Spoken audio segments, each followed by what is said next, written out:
नमस्कार दोस्तों, अगर आप भी बीए सिक्स सेमेस्टर में पॉलिटिकल साइंस पढ़ रहे हैं तो आज की वीडियो आप लोगों के लिए बहुत ही खास होने वाली है, क्योंकि हम लेकर आए हैं पेपर 1 के 50 ऐसे इम्पोर्टेंट एमसीक्यू जो परीक्षा में बार बार पूछे जाते हैं। इस वीडियो में हम पॉलिटिकल साइंस पेपर 1 के सभी यूनिट से चुने गए 50 ऐसे इम्पोर्टेंट एमसीक्यू को कवर करेंगे जो हर बार परीक्षा में पूछा जाता है। हर सवाल के साथ मिलेगा आप लोगों को सही उत्तर, ताकि आप बिना किसी टेंशन के कर सके तैयारी। तो देखिए, सबसे पहले हम लोग बिना देरी किए वीडियो को स्टार्ट करते हैं। तो जैसा कि आप लोगों को पता होगा, मेरा नाम है अखिलेश कुमार, आप देख रहे हैं अपना YouTube channel B student classes. तो आज हम, जैसा कि आप लोगों को पता ही होगा कि पेपर 1 के बारे में तैयारी करने जा रहे हैं। तो चलिए सबसे पहले हम देखते हैं कि हमारा पहला क्वेश्चन क्या है। तो पहला क्वेश्चन है हमारा, अर्थशास्त्र के लेखक कौन है। अर्थशास्त्र के लेखक कौन है? जी हाँ दोस्तों, बहुत ही प्यारा क्वेश्चन है, बहुत ही ज़्यादा पूछा जाता है। अब ये मत सोचना कि अर्थशास्त्र क्यों पूछ लिया गया यहाँ पर, क्योंकि जो चाणक्य यानी कौटिल्य हैं, ये इनका वास्तविक नाम कौटिल्य भी है, चाणक्य भी है। तो ये चाणक्य क्या है, अर्थशास्त्र के लेखक हैं, और इसके साथ साथ ये एक राजनीतिज्ञ भी थे। हमारा दूसरा नंबर क्वेश्चन आता है कि मनुस्मृति किस प्रकार के ग्रंथ में आती है। तो मनुस्मृति आती है धर्मशास्त्र में, और ये क्वेश्चन आप लोगों का बहुत ही ज़्यादा पूछा जाता है। मैं अभी नेक्स्ट वीडियो में क्वेश्चन पेपर प्रोवाइड करा दूंगा, वहाँ पर आप लोग देख लेना कि कितना ज़्यादा ये क्वेश्चन पूछा जाता है। आप लोगों को इसीलिए साथ में उत्तर भी प्रोवाइड किया गया है, ताकि आप लोगों को कोई कन्फ्यूजन ना हो और हम भी कन्फ्यूज ना हो। पता नहीं, इतना सब लोग नहीं याद कर पाते कि कौन सा क्वेश्चन कहाँ बताना है, कौन सा आंसर होता है।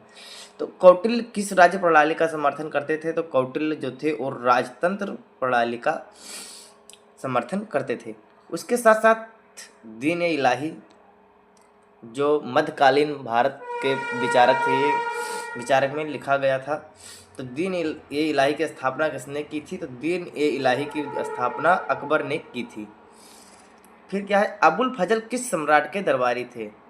तो अबुल फजल जो थे वो किसके दरबारी थे। तो वो थे अकबर के। अबुल फजल किस सम्राट के दरबारी थे। तो अकबर के दरबारी थे। इसी के साथ साथ स्वामी विवेकानंद ने किस संसद में भाषण दिया था। तो बहुत ही ज़्यादा पूछा जाता है, धर्म संसद शिकागो में। ये भी पूछा जाता है कि किस भारतीय व्यक्ति ने या भारतीय नेता ने विदेश में धर्म संसद में भाषण दिया था। तो धर्म संसद शिकागो में दिया था। महात्मा गांधी ने अहिंसा का सिद्धांत कहाँ से प्रेरित होकर अपनाया। तो महात्मा गांधी ने अहिंसा का सिद्धांत जैन धर्म से प्रेरित होकर अपनाया था, क्योंकि जैन धर्म में जीवों पर दया करो, ये शब्द लिखा गया है। अब हमारा क्वेश्चन नेक्स्ट आता है कि राजा राम मोहन राय ने किस संस्था की स्थापना की थी। तो ब्रह्म समाज की स्थापना की थी।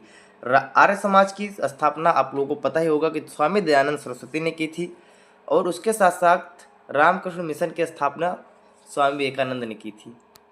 तो ये आप लोगों को पता होना चाहिए। थियोसॉफिकल सोसाइटी है ये, तो एक सोशियोलॉजी के हैं, उन्होंने की थी, नाम नहीं याद आ रहा है।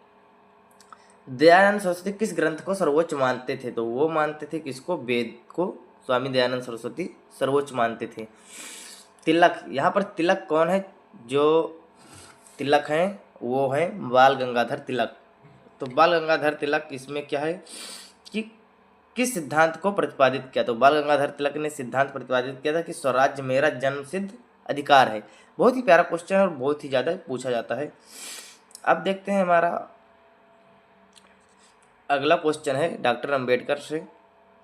तो डॉक्टर भीमराव अंबेडकर का मुख्य राजनीतिक दर्शन क्या था। तो उनका मुख्य राजनीतिक दर्शन था वो सामाजिक न्याय था, ना कि गांधीवाद, पंथ निरपेक्षता और मार्क्सवाद, ये सब कुछ नहीं था। उनका एक ही लक्ष्य था, सामाजिक न्याय। समाज को बराबर हिस्सेदारी मिलना चाहिए समाज में। छुआछूत की भावना को उन्होंने हटाया, संविधान की रचना की, ये तो आप लोगों को पता ही होगा। नेहरू किस विचारधारा के पक्षधर थे। तो नेहरू जो थे वो समाजवाद विचारधारा के पक्षधर में थे। अब जयप्रकाश नारायण किस आंदोलन से जोड़ा गया था। ये इम्पोर्टेंट है लखनऊ यूनिवर्सिटी के लिए। लखनऊ यूनिवर्सिटी के लिए बहुत ही ज़्यादा ज़रूरी है। तो लखनऊ यूनिवर्सिटी वाले कान खोल कर सुन ले, वो अच्छे से तैयारी कर ले अपना। जयप्रकाश नारायण को किस आंदोलन से जोड़ा गया था। तो जयप्रकाश नारायण को संपूर्ण क्रांति आंदोलन से जोड़ा गया था। राम मनोहर लोहिया का विचार किससे जुड़ा था। तो राम मनोहर लोहिया का विचार नारी मुक्ति से जुड़ा था। बहुत ही बेहतर क्वेश्चन है और बहुत ही ज़्यादा इंपॉर्टेंट है, क्योंकि ये बहुत ही ज़्यादा रिपीटेड क्वेश्चन है, इसीलिए आप लोगों को मैं बता रहा हूँ कि ये इम्पोर्टेंट है। अब क्या है, दीनदयाल उपाध्याय ने किस विचारधारा को प्रस्तुत किया था? तो दीनदयाल उपाध्याय ने क्या प्रस्तुत किया था? एकात्मक मानववाद प्रस्तुत किया था। एम एन राय ने किस सिद्धांत का प्रतिपादन किया? एम एन राय का पूरा नाम क्या था? मानवेंद्र नाथ राय। मानवेंद्र नाथ राय, ये आप लोगों को पता होना चाहिए, कभी कभी पूछ भी लेता है कि मानवेंद्र, ये आप लोग सही कर लेना, सॉरी, मानवेंद्र नाथ राय। तो एम एन राय का पूरा नाम क्या था? मानवेंद्र नाथ राय ने किस सिद्धांत का प्रतिपादन किया था? तो रेडिकल ह्यूमनिज्म रेडिकल ह्यूमनिज्म प्रतिपादन किया था। भारतीय संविधान निर्माण में डॉक्टर अंबेडकर की भूमिका क्या थी? तो क्या थे वो? प्रारूप समिति के अध्यक्ष थे। प्रारूप यानी कि ड्राफ्ट कमेटी के चेयरमैन थे वो। किसने राम राज की कल्पना की थी? तो राम राज की कल्पना किसने की थी? गांधी जी ने की थी कि राम राज है। किस ग्रंथ में धर्म और राजनीति का सामंजस्य मिलता है? किस ग्रंथ में मिलता है धर्म और राजनीति का? तो मिलता है गीता में। गीता में धर्म के बारे में बताया गया और राजनीति यानी कि कौरव और पांडवों की लड़ाई राज्य के लिए ही हुई थी, तो वहाँ पर राजनीति भी सिखाया जाता है, राजनीति भी बताया गया है। ये आप लोगों को अच्छे से तैयार करके रखना है। फिर देखते हैं, हमारा नेक्स्ट क्वेश्चन आता है कि प्राचीन भारतीय राजनीति में सर्वोच्च सत्ता किसकी मानी जाती है? राजा, धर्म, या फिर क्या है और ऑप्शन ब्राह्मण या मंत्री परिषद? तो यहाँ पर क्या था, प्राचीन में क्या धर्म को सर्वोच्च माना जाता था, क्योंकि धर्म के अनुसार बटा हुआ था पहले। अब हमारा नेक्स्ट क्वेश्चन आता है कि भारतीय संविधान के किस अनुच्छेद में धर्मनिरपेक्षता का उल्लेख किया गया है? तो आप लोगों को पता होगा कि प्रस्तावना में धर्मनिरपेक्षता का उल्लेख किया गया है। जो प्रस्तावना है, प्रस्तावना में ही उल्लेख किया गया है। स्वराज पार्टी की स्थापना किसने की थी? तो ये तो आप लोगों को पता होगा कि चित्तरंजन दास और मोतीलाल नेहरू ने स्वराज पार्टी की स्थापना की थी। हाँ, स्वराज एक विधेयक था जो बाल गंगाधर तिलक के द्वारा पेश किया गया था, सॉरी, डॉक्टर राजेंद्र प्रसाद द्वारा वो पेश किया गया था। स्वराज विधेयक था जो स्वराज बिल था। भारतीय समाज का प्रमुख स्तंभ कौन माने जाते हैं? तो भारतीय समाज का प्रमुख स्तंभ जो माने जाते हैं वो जयप्रकाश नारायण माने जाते हैं। जेपी नारायण इनका फुल फॉर्म है, जयप्रकाश नारायण इनका पूरा नाम था। त्रिसूत्रीय कार्यक्रम किस विचारक से संबंधित है? तो ये संबंधित है, आप लोगों को पता होगा कि राम मनोहर लोहिया से संबंधित है। ये आप लोगों को अच्छे तरीके से सब याद होने चाहिए। किस विचार ने जाति व्यवस्था की कड़ी आलोचना की है? तो जाति व्यवस्था की आलोचना अंबेडकर ने की थी, ये आप लोगों को पता होना चाहिए। ये आप लोगों को बहुत ही ज़्यादा पूछा जाता है। चरखा दर्शन किसने प्रस्तुत किया? चरखा दर्शन किसने प्रस्तुत किया था? तो चरखा दर्शन गांधी जी ने प्रस्तुत किया था। आप लोगों को पता ही होगा कि चरखा ऐसे था कुछ, और इधर से इधर स्रोत काटता रहता था इसे, तो कैसे भी रहा हो, तो ये चरखा आप लोगों को, चरखा जो प्रस्तुत किया था किसने किया था? तो गांधी जी ने प्रस्तुत किया था। ग्राम स्वराज की संकल्पना किसकी थी? तो ग्राम स्वराज की संकल्पना भी गांधी जी की ही थी। ये आप लोगों को बहुत ही ज़्यादा सब इम्पोर्टेंट है। संपूर्ण क्रांति का नारा कब दिया गया था? तो संपूर्ण क्रांति का नारा 1974 में दिया गया था। ये क्वेश्चन आया था हमारे में भी, लेकिन मैं गलत करके आ गया था क्योंकि मुझे उसकी जानकारी ज़्यादा नहीं थी। गोपाल कृष्ण गोखले ने किस संस्था की स्थापना की? तो गोपाल कृष्ण गोखले ने सर्वेंट्स ऑफ इंडिया सोसाइटी की स्थापना किया था। सवाल नंबर है जो आपका प्रश्न नंबर है 30, किसने कहा सत्य ही ईश्वर है? तो सत्य ही ईश्वर है, ये गांधी जी ने कहा कि विवेकानंद ने, या रविन्द्रनाथ टैगोर ने, या नेहरू जी ने? तो ये कहा था गांधी जी ने। उत्तर नंबर ये आप लोगों का सही रहेगा। राष्ट्रीय शिक्षा नीति किसके विचार से प्रभावित था? राष्ट्रीय शिक्षा नीति जो है यानी कि नेशनल एजुकेशन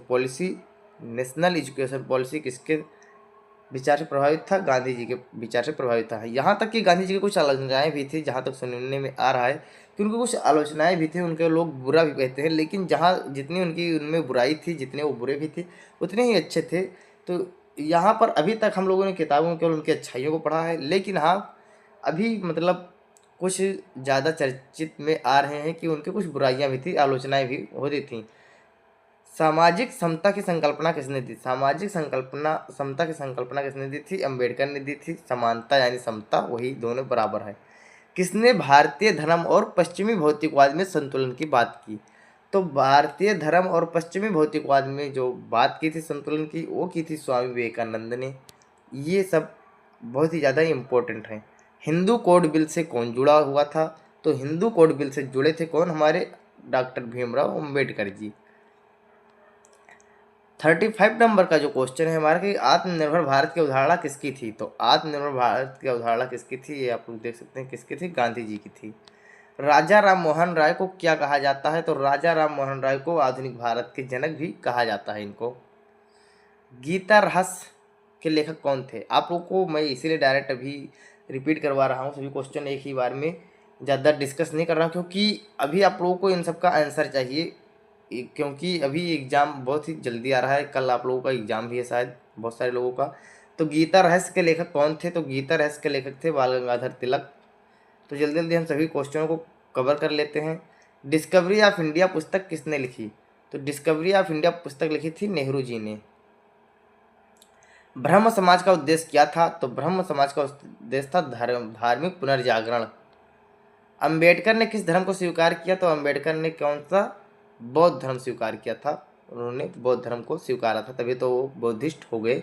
और उनके जो जितने भी बौद्ध धर्म को मानने वाले हैं, जैसे कि अपना एससी कैटेगरी में आने वाले चमार जाति है, और मतलब अभी जातियों का मतलब नाम किसी को ठेस न पहुंची, इसलिए मैं नहीं ज़्यादा बोलूँगा। भारत छोड़ो आंदोलन किस वर्ष शुरू हुआ था? तो भारत छोड़ो आंदोलन शुरू हुआ था 1942 में। नेहरू ने पंचवर्षीय योजना की शुरुआत की थी। नेहरू ने कौन सी पंचवर्षीय योजना की शुरुआत की थी? तो नेहरू ने ही शुरुआत की थी पहली पंचवर्षीय। और इसी को अब पंचवर्षीय योजना जिसमें था वो योजना के तहत था, वो अब नीति आयोग के नाम से मतलब चल रहा है। सर्वोदय का विचार किसका है? सर्वोदय का विचार है जो आचार्य विनोबा भावे का है। इनको बीवी भी कभी कभी लिख दिया जाता है शॉर्टकट में, तो आप लोग कन्फ्यूज मत होना। राम मनोहर लोहिया का प्रमुख सामाजिक मुद्दा क्या था? तो राम मनोहर लोहिया का प्रमुख सामाजिक मुद्दा जो था वो जाति विरोध था। 6 क्वेश्चन और बचे हैं, आप लोग देख लेना अच्छे से। नव जागरण का प्रारंभ किसके साथ माना जाता है? गांधी जी के साथ या राजा राम मोहन राय के साथ? तो राजा राम मोहन राय के साथ माना जाता है। गांधी जी की शिक्षा प्रणाली का आधार क्या था? तो गांधी जी की शिक्षा प्रणाली का आधार था वो था बुनियादी शिक्षा। किस विचारक ने राज्य का लोप सिद्धांत नहीं माना था? जो कौन से विचारक थे जो राज्य लोप का सिद्धांत नहीं माने थे? वो गांधी जी ही थे। फिर है हमारा 48 नंबर का क्वेश्चन, सर्वधर्म समभाव किसका मूल मंत्र था? तो गांधी जी का ही था। ये सब क्वेश्चन बहुत रिपीटेड क्वेश्चन है, बहुत ही ज़्यादा पूछे गए हैं। अब है भारत को जानो अभियान किससे जुड़ा था?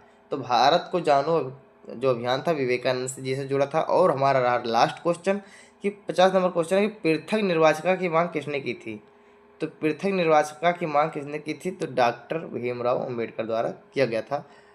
तो ये थे हमारे 50 MCQ जो कि मोस्ट इम्पोर्टेंट थे। अगर आप इन्हें अच्छे से समझ लें तो समझ लीजिए कि आपकी जो तैयारी है और मजबूत हो जाएगी और आप लोग अच्छे से पूरा क्वेश्चन पेपर करके आएंगे।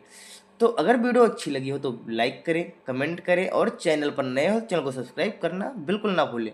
और हाँ दोस्तों, PDF का लिंक नीचे डिस्क्रिप्शन में दिया गया है, वहाँ से डाउनलोड कर लीजिए। साथ में व्हाट्सएप ग्रुप पर भी जोड़ दिया गया है, ग्रुप का लिंक नीचे डिस्क्रिप्शन में है, उससे भी आप लोग जुड़ जाइए। तो आज के लिए इतना ही, चलिए मिलते हैं नेक्स्ट वीडियो में, तब तक के लिए जय हिंद, जय भारत।